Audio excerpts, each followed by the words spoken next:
If you work in quality control at a candy factory, you know strict safety regulations come with the job.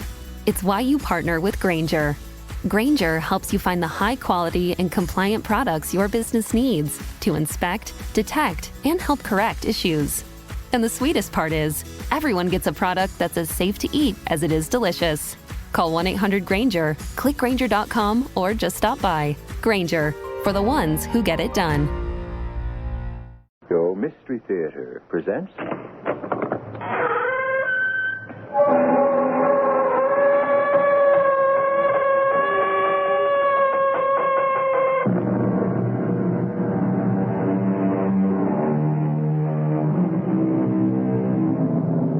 Come in. Welcome. I'm E.G. Marshall. Today's story deals with a mythical kingdom in Middle Europe. It is a tale of intrigue, adventure, romance, all the elements that were so much valued by the Victorians.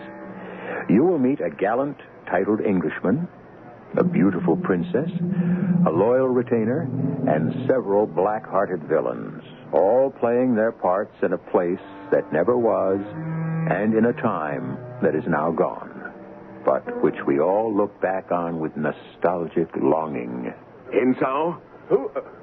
Is that you, Rassendyll? Yes, and I have a sword. So I see. I hope you know how to use it.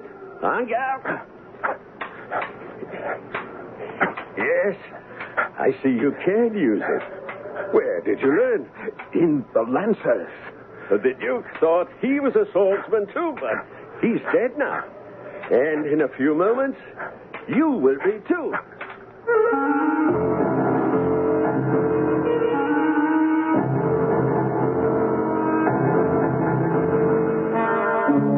Our mystery drama, The Prisoner of Zenda, was adapted from the classic by Anthony Hope, especially for the Mystery Theater by Robert Newman, and stars Howard Ross. It is sponsored in part by Buick Motor Division and True Value Hardware Stores. I'll be back shortly with Act One.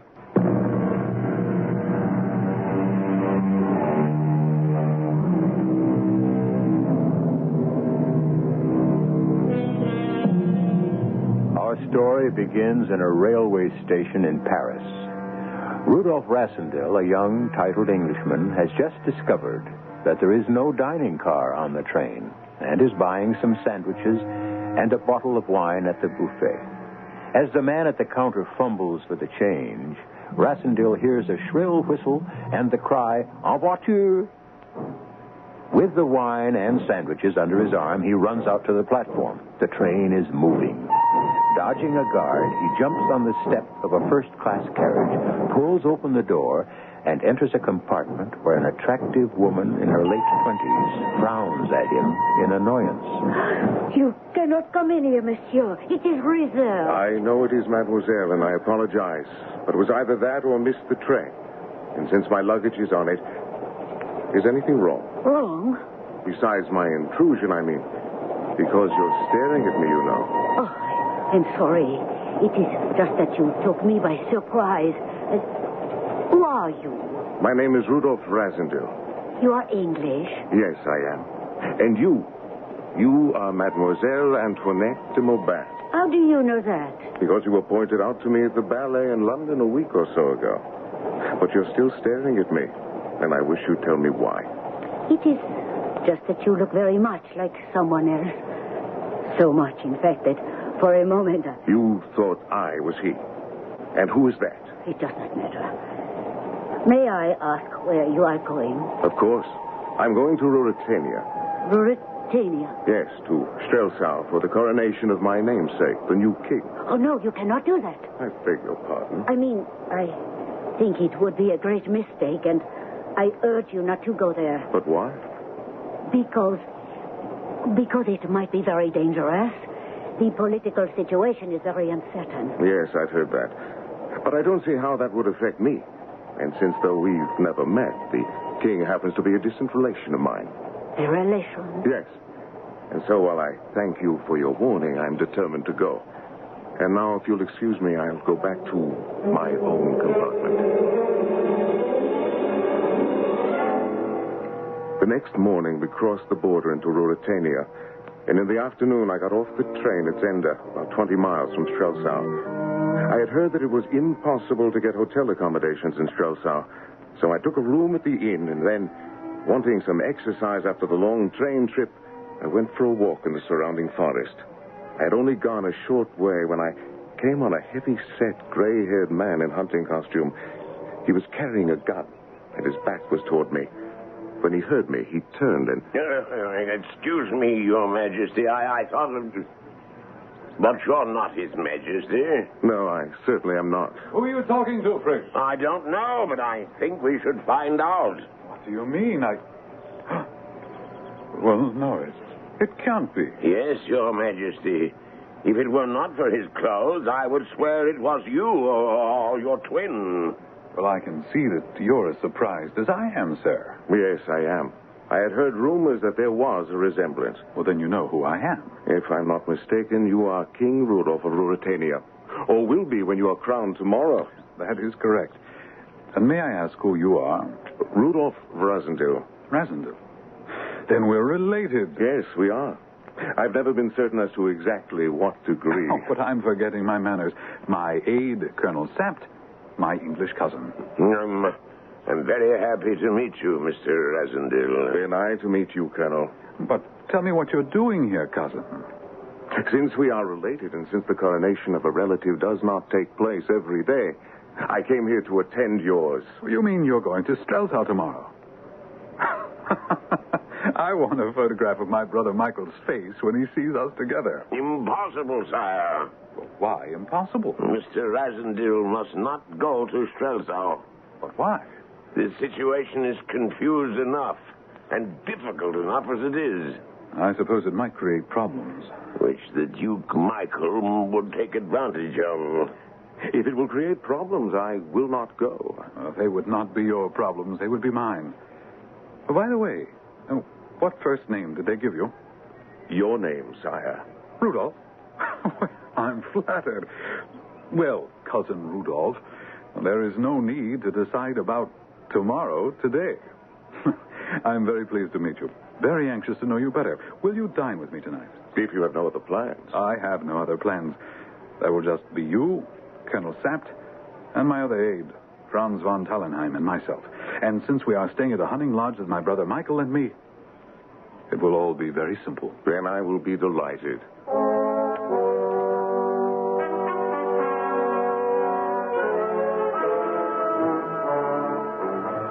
Go on, Cousin Rudolph. Tell me more. There's not much more to tell. As I said, I have one brother, an older one. I have one, too. A younger half-brother, the Duke Michael. Black Michael, he is called. Tell me, do you like your brother? Very much. I do not like mine. And, of course, he hates me. Why, of course. Because he would like to be king, for which I do not blame him. Tell me, are you a swordsman? After a fashion. I know your English reticence. I'll wager you're a good one. Ah, there you are, Franz. Where have you been? At the door, the Duke Michael sent over one of his guards with this. Oh, it looks like a bottle from his own cellar. Any message? Just that it was a special vintage that he had hoped you would drink his health in it. That I certainly do. Away with the other bottle, Fritz, and open this one. No, sire, I beg you. No, would you have me insult my brother? Open it, I say. Yes, sire. And pour some for my cousin, Fritz. No, sire, I have had enough. And since it is getting late and you must be up early, I think I should go. You cannot go. I insist that you stay here tonight. But I would appreciate it very much if you would stay, Mr. Rasendil.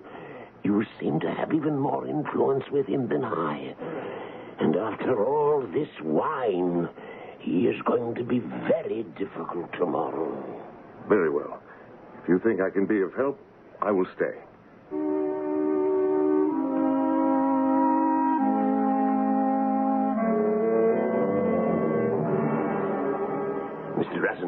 Mr. Rasendil, wake up. What? Oh, it's you, Colonel. What time is it? It's 5 o'clock. 5? But is anything wrong? Very wrong. come into the king's room with me. All right. We're not able to wake him up. The colonel and I have been trying for almost half an hour now. We think he has been drugged. He certainly looks that way. His breathing is very odd, but who could have done it? Oh, that's easy. His dear brother Michael. He must have put something in that bottle of wine he sent him. None of the rest of us drank any of it. No, but why would he do that? It's just as easy and obvious. So His Majesty would not be able to go to Strelsau for the coronation. It'll be hours before the drug wears off. And I suppose you will have to postpone the coronation. It cannot be postponed. If he is not crowned today, he will never be crowned. Why not? It is critical. The whole nation is waiting for him to take the throne. If he does not appear, his brother, the Duke Michael, will seize power and be crowned in his place. But he can't do that. He can and will. Michael is even more popular than the king, and he has a good part of the army with him. They would support him. Why do you think he gave him the drugged wine? Precisely because it would give him a chance to take the throne. But we can't let that happen. Is there nothing that can be done about it? Yes. Yes, there is. Franz and I have been talking about it. You can save him and his crown by going to Strelsau in his place. You mean impersonate him at the coronation? Yes. That's impossible. It's not impossible at all. You look enough like him to be his twin. But looks are not enough. Anyone who talked to me would be bound to know. The only people you would have to talk to are the Princess Flavia, and she has not seen him in weeks, and the Duke Michael. Well, what about the Duke Michael? That is exactly what makes it possible. Even if he guessed, and I don't think he would not dare say anything about it, because if he did, he would be exposing himself and his plot. I see what you mean. You and I will ride to the station and take the train to Strelsau, leaving the king here with Franz. After the coronation, tonight, we will ride back here. The king will have recovered by then. He and I will return to Strelsau, and you will leave the country quietly and secretly. I suppose it might work. It will, if you agree to help us. Now, will you? Well, he is a relative, and I like him. And above all, what the Duke Michael is trying to do is not only wrong, but unspeakable. Yes, I'll do it.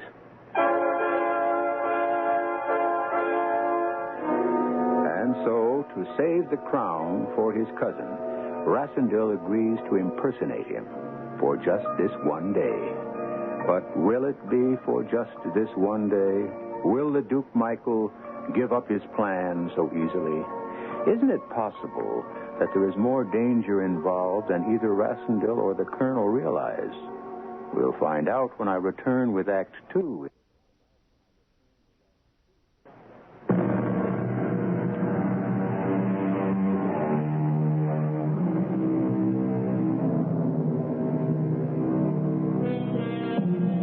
Now back to our story, to Rudolf Rassendyll, who came from England to Ruritania to be present at the coronation of his distant cousin, and who will now be there not as a spectator, but as a principal, impersonating the king himself at the ceremony.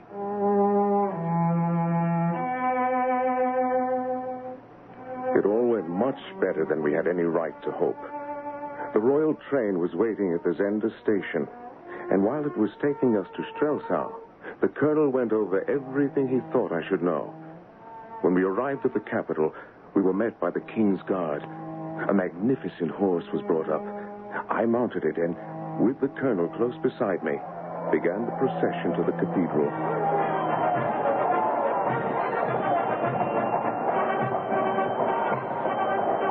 As we rode through the crowded streets, there was a shout of, "God save the king!" And the colonel murmured, God save both of them. I should have been nervous, and I suppose I was. But I was also strangely excited. For who has not dreamed of riding through the streets of a city while the crowd cheered? Then we were at the cathedral. I dismounted, went in, and walked up to the nave as the organ pealed.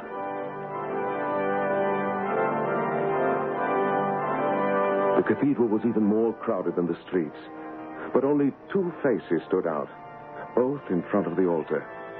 One was that of the beautiful young woman, the Princess Flavia, who stood at one side of the cardinal. The other, that of the dark-haired man who stood on the other side and stared at me as if you saw a ghost. The Duke Michael. I remember little of what followed. I knelt, and the cardinal anointed me. Then I rose, was given the crown, and put it on my head. It was over, and I was walking back out of the cathedral with the Princess Flavia beside me. The royal carriage was waiting, and we got into it, just the two of us, for the ride to the palace. So you are now the king. So it seems. Somehow you seem different today. In what way? But you not only look different, a bit thinner, more sober and serious, but your whole manner is different. Would it please you if I did begin to take my responsibilities seriously? You know my views. Yes, I do. They have become very important to me. From now on, I shall do everything I can to please you. Change is beginning to overwhelm me. As my arrival at the cathedral seemed to overwhelm Michael. Poor Michael. I'm afraid he didn't particularly enjoy the ceremony. Rudolph, be careful. You've always been too casual about Michael. Trusted him too much. I will not do so in the future. For it's quite clear to me now that he wants what I have, and perhaps something which I don't have yet, but hope to win someday.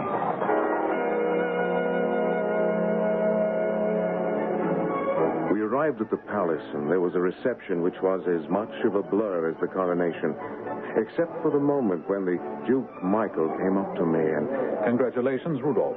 I must say you performed very well today. Thank you, Michael. But why should that have surprised you? Well, you have not always done so. Oh, by the way, what did you think of the wine I sent you last night? I must confess that I did not drink it. I felt I should have a clear head today. Ah, that would account for it. For what, Michael? It doesn't matter. Perhaps you will try it another time.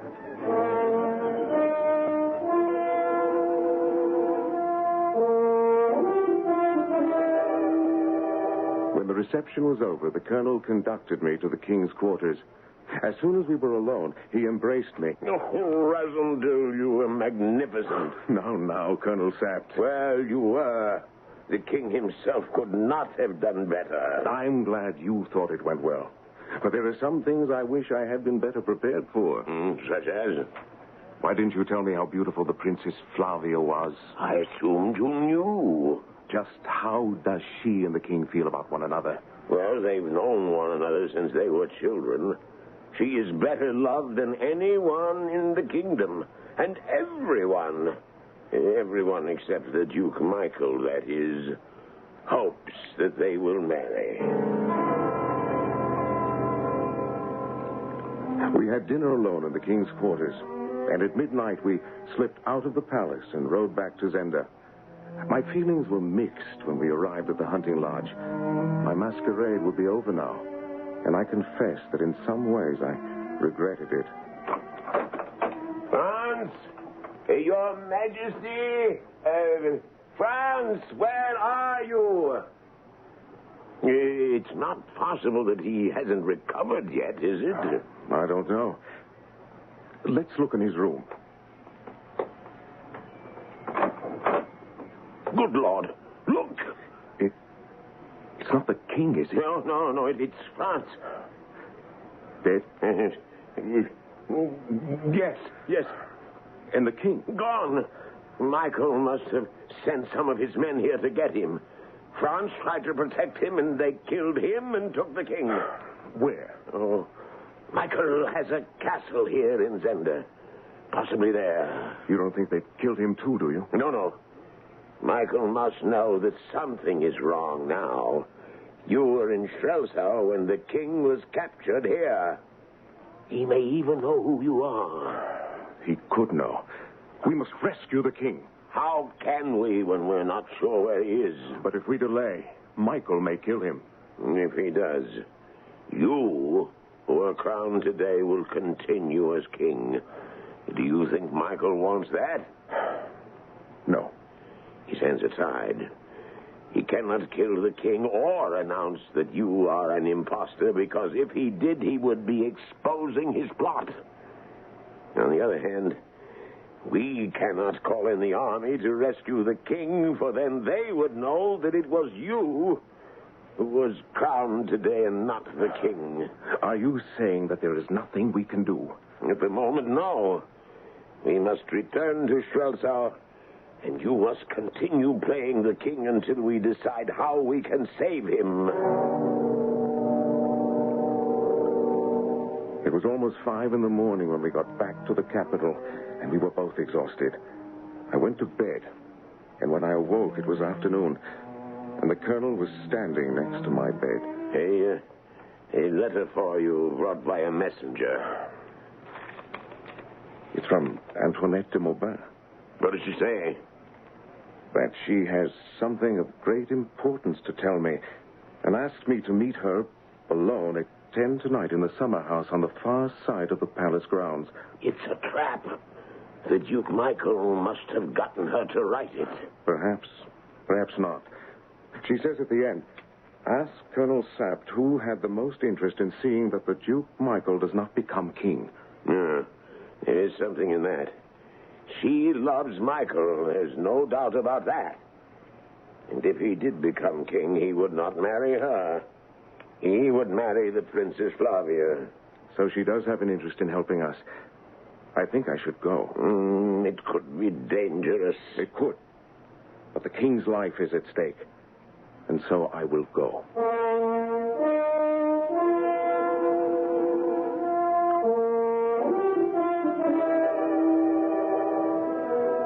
At 9 o'clock, wearing the king's dress uniform, I was in the grand ballroom. And when the Princess Flavia arrived, I went to greet her.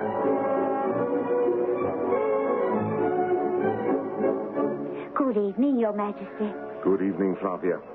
I've been waiting for you. Will you dance? If it would please you. Oh, it would very much. You look even more beautiful tonight than you did yesterday at the coronation. Oh, thank you, Your Majesty. Must you call me that? It's your title. It's not what you called me in the past. It was not your title then. But I would prefer it if you called me what you did. Very well. Rudolph, you really are changed, aren't you? From what I was yesterday? No, but in other ways. You not only dance better than you did, but you seem to be enjoying it. I never enjoyed it more in my life. There's only one thing I would enjoy more. No, there are several things. But I will begin with the simplest. Which is? To be alone with you. Have a chance to talk to you. Forgive me, Your Majesty. May I have a word with you? Why, yes, Colonel. Will you excuse me, Flavia? Of course. Well, Fritz. It's almost 10. If you're determined to go to the summer house, we had better go. Oh, not we. The letter said I was to go alone. I don't like it, Rossendale. 2 of Michael's men, Rupert, Henshaw, and Detchard, have been watching you ever since they arrived. Still, we must chance it. Tell me how to get there. I will come part of the way with you. Point out the path and wait.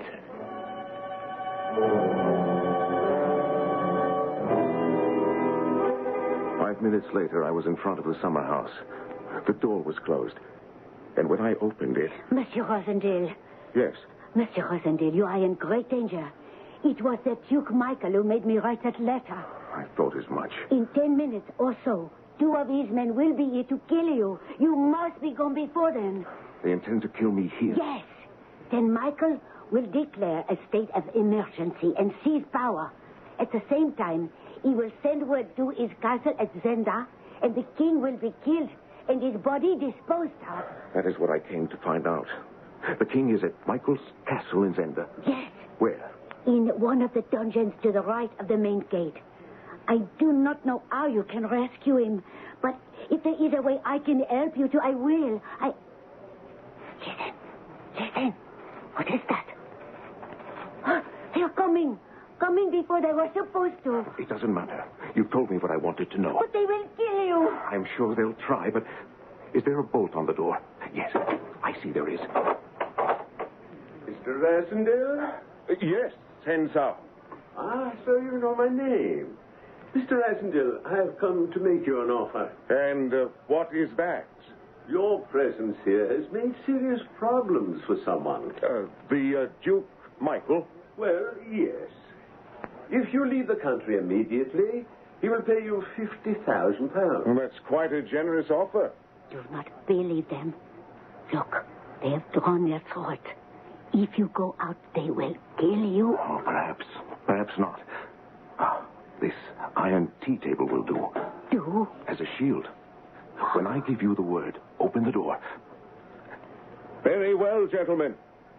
Relying on your honor, I'm coming out. Now, mademoiselle. What's in the name of... Look out,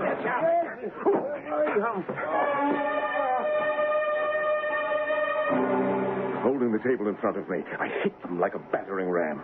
They both went down, and I ran like a deer back through the grounds toward the palace.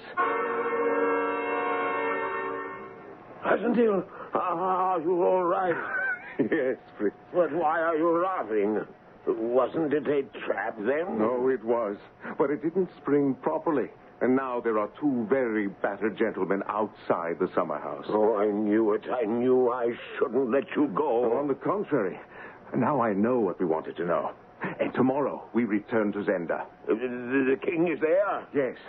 And I have a plan. I won't go into it now because there is something I want you to do. Will you ask the princess to join me here on the terrace? Why? Let us say, to say farewell. If we are successful at Zenda, I will not see her again. And if we fail, I shall not see her again either. You mean you'll be killed? It's a possibility. Yeah, well, very well, Rasendale. I'll get her.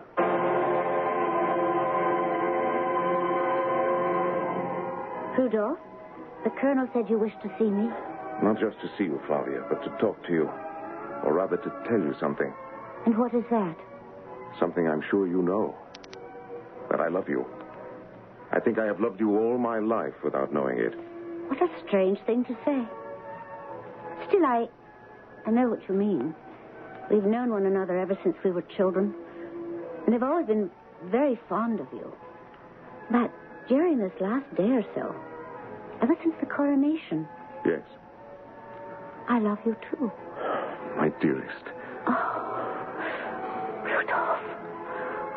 My dear Rudolph. Oh, I almost wish that you were not the king.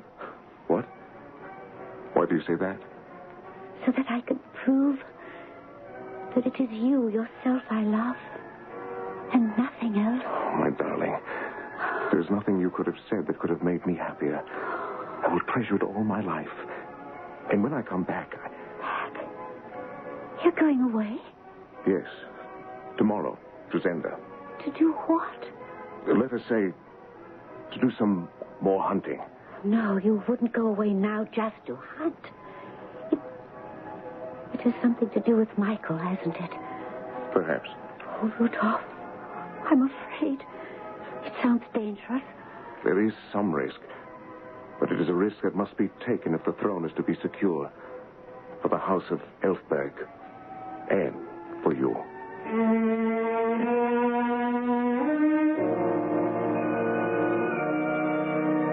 And so Rudolph says farewell to the woman he has come to love, and who claims that she would love him even if he were not the king. But is it a final farewell, or will he see her again? And what will happen to the king, a prisoner of Zenda?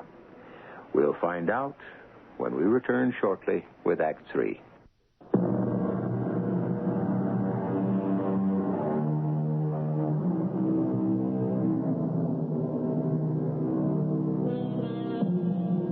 Now back to our story, to the hunting lodge at Zenda. It's about 11 o'clock the next night, and Rasendale, wearing dark trousers and a dark jersey, and with a sword thrust through his belt, is about to leave on his dangerous mission. When I came back from the summer house, I told the colonel I had a plan. Antoinette had given me some of it, and Fortune had supplied the rest. That morning, shortly after we arrived at the lodge, we learned that the Duke Michael, Antoinette, Hensau, and Deschard were now at the castle of Zenda.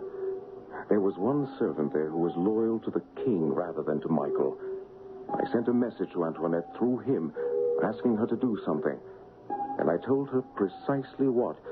That would create a diversion at about 11 o'clock. And, if I was lucky, allow me to rescue the king.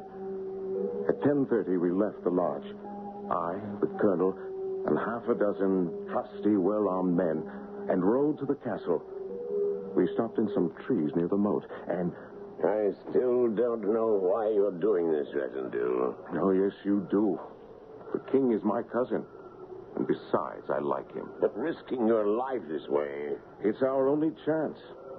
Your spy at the castle told us that the king always has a guard with him who has orders to kill him if there's an attempt at a rescue.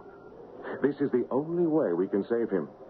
But break in quickly after you hear Antoinette cry out. As quickly as I can. I shook his hand, slipped into the moat, and swam across to the castle while he and our men went around to the guardhouse on the landward side. Climbing out of the moat, I drew my sword and waited just outside the main gate where I could see the door that led to the king's dungeon. A short while later, the door opened, and my two friends from the summer house, Hensau and Deschard, came out. Where are you going now, Hensau? Where do you think? To bed. Be careful. The Duke is angry the way things have been going. You be careful. Watch our friend in there. I'll see you in the morning. Deschard went back inside, and Hensau walked into the courtyard, looked up at a lighted window that I knew was Antoinette's, and began climbing up to it. I gasped. My plan had been for Antoinette to attract the attention of Michael and the other guards by crying out that Hensau was trying to break into her room. And here he was doing exactly that. He reached the balcony outside her window and... Who is that? Hector! No! Michael! Michael, come quickly! What is it? It's Hensau! He's here in my room and... The door that led to the dungeon opened, and Deschard came out. He glanced up at the lighted window, then saw me. You! I cut at him, but he dodged and ran back inside and down the steps to the dungeon. By the time I had followed, he had the dungeon door open, and sword in hand was standing in front of the king, who was tied to a chair. Come a step nearer and he dies? Cousin, is that you? Yes. You mean you'd kill a helpless man? Why not? You'd have to kill me first. A good idea. You first, then him. Cousin, be careful. He's a very good swordsman. Yes, he is, but not good enough. Before I go, this is for you, Albert. No, you devil. Are you badly hurt, cousin? I don't know. He caught me here in the chest. Let me cut you loose. Can you walk? Yes, I think I can, but we'll never get away. There are others. We're busy. And Colonel Sapp should be breaking in at any minute. Come on. Up the stairs. I'll help you. All right, cousin. I'll try. We went up the stairs. I pulled the lever that controlled the drawbridge, and it came rumbling down. On the other side of the moat, I could hear the Sapp and our men breaking down the door of the guardhouse. Then... He's killed him! He's killed the Duke Michael! What's that? Michael? Who killed him? Rupert Hensau. He broke into her room. Michael went in to protect her, and here he comes. Hensau! Oh, is that you, Rassendyll? No iron table tonight? No iron table. But I have a sword. So I see. I hope you know how to use it. Anka! Oh, yes. I see. You can use it. Where did you learn? In the Lancers. I thought so. Rassendyll, where are you? Here, on the drawbridge. Is that the colonel? Yes. Drop your sword and surrender, Hensau. And be hanged for murder? never. Goodbye, Rasendale. Who was that? Rupert Henshaw. Huh? He killed Duke Michael and did not want to be taken. But let him go. We have something more important to worry about. Oh, your Majesty. But you're wounded. Yes, Fritz. I think not too badly, but... Catch him, Fritz. Oh, yes, I have him. Oh, he's fainted. We must get him back to the lodge. We sent one of our men for a doctor. Took Michael's coach to carry the king to the hunting lodge. He was still unconscious, and the colonel and I rode with him. When we arrived at the lodge, there were lights on in all the rooms. There's someone here. Who can it be? I don't know. I'll go see. My darling, is that you? Flavia, what are you doing here? What, did you think I would remain in Strelsau when you were here and in danger? You shouldn't have come. Perhaps. But I am here. Oh, Rudolph, you're hurt. Your face, your arm. Well, they're nothing. Scratches. But they must be attended to. Oh, who are they carrying in here? A friend. More than a friend. A relative of mine who was hurt much more seriously than I. But he looks like... Yes. Very much like me.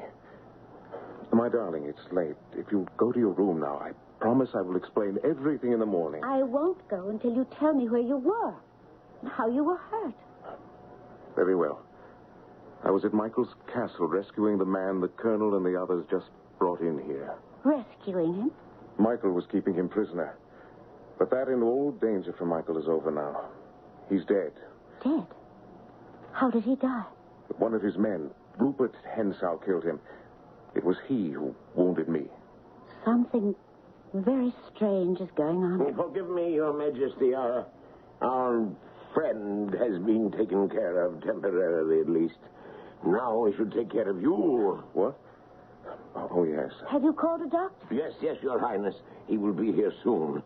But in the meantime, His Majesty should rest. He has been through a great deal. You're right. He looks exhausted. Very well, my darling. I'll wait for an explanation. But why am I so afraid? Certain that nothing will ever be the same again.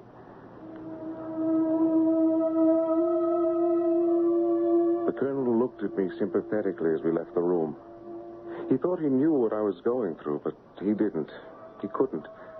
Giving up my role as king was not difficult, but giving up Flavia was something else.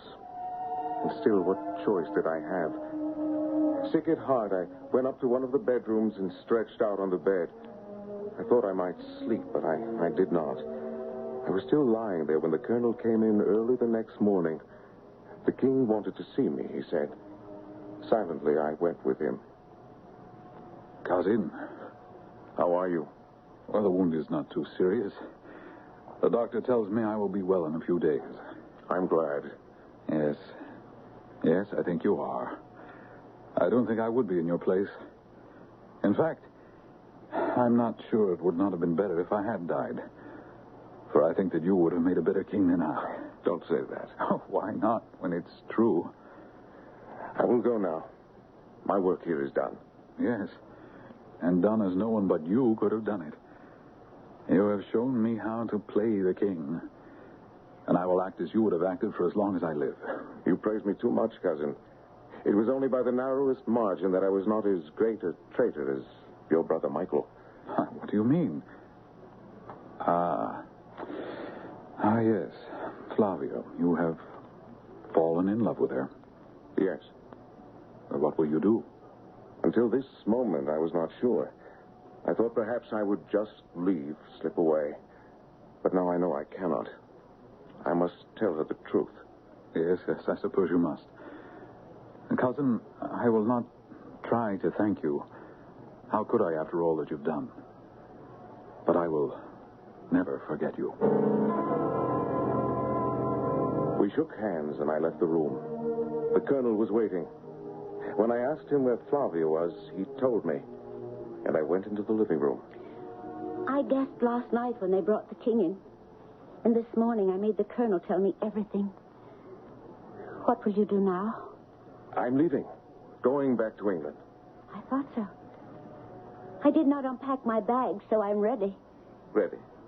You mean you intend to come with me? Of course. You're mad. You can't do that. There's only one reason why I could not. And that is, if you were not just playing the part of the king, but pretending when you told me how you felt about me. Can you believe that? Don't you know how I feel about you? Did from the moment I saw you in the cathedral? I love you, Flavia. I will love you till the day I die. But what you're suggesting cannot be. Why? Are you not as good a man as the king? Better, in fact? Oh, I love you. I love you with all my heart. And if I can be with you, I will be content in the meanest cottage. And is love all? What else is there? It is duty and honor. If love were all, I might have let the king die in Michael's dungeon. Then I would have had both you and the throne. But I could not. And if honor binds me, then should it not bind you, who are a princess, even more? Must you not be true to your country, the house of Elfberg? No. I say yes. There are some whom I choose differently, but not you. So, you have not only taught the king how to play the king, but you must also teach me how to play the princess. And no doubt one day the queen. I have only told you things you already know. Yes. I tried to ignore them, but I knew them. Everything you said. Then you will let me go, and you will stay. Yes. I knew it. Knew you would do what you must. But I had better go quickly then. No. Not yet. Oh, Rudolph, my darling. Take me in your arms once more. Flavia, my dearest. You will always be my king. And you my queen and only love. And now, farewell. Oh, Rudolph. Rudolph.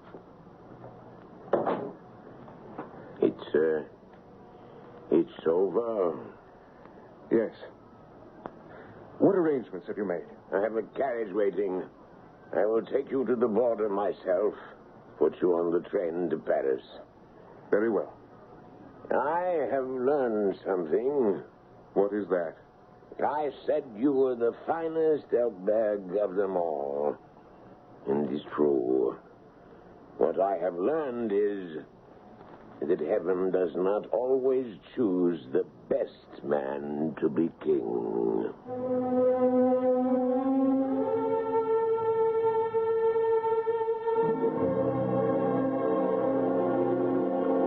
And so, with the colonel's arm around him, Rudolph Rassendyll leaves the hunting lodge, the king whose life and throne he saved, and the woman he loves. The impersonation and the great adventure are over. I'll be back shortly.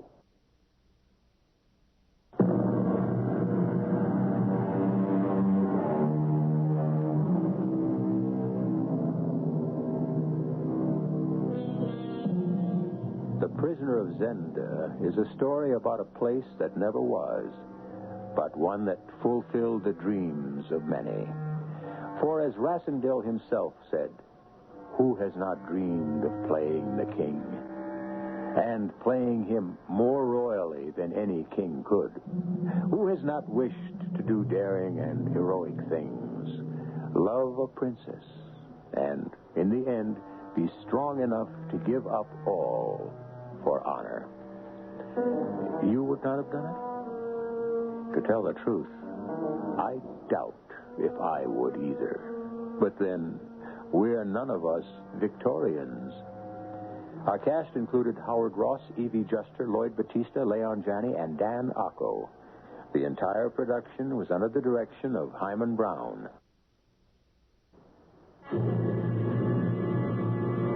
And now, a preview of our next tale. I hope his jaw aches all night long.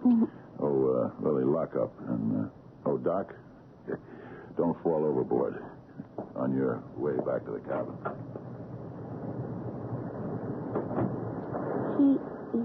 very sick, Doctor? Oh, not at all, Lily. Mild upset, nothing more. Buku said he will die. Well, then he knows more than I do, which he doesn't. Now, don't worry. Pete will be all right. Buku knows. How does he know? He knows. I know he's superstitious. Don't tell me that you are, Lily. I have seen things. Your medicine won't help Pete. There is other medicine. It is of the mind and the soul. A curse can kill. Buku? He has had a curse put on the captain. Radio Mystery Theater was sponsored in part by Buick Motor Division. This is E.G. Marshall inviting you to return to our Mystery Theater for another adventure in the macabre. Until next time, pleasant dreams.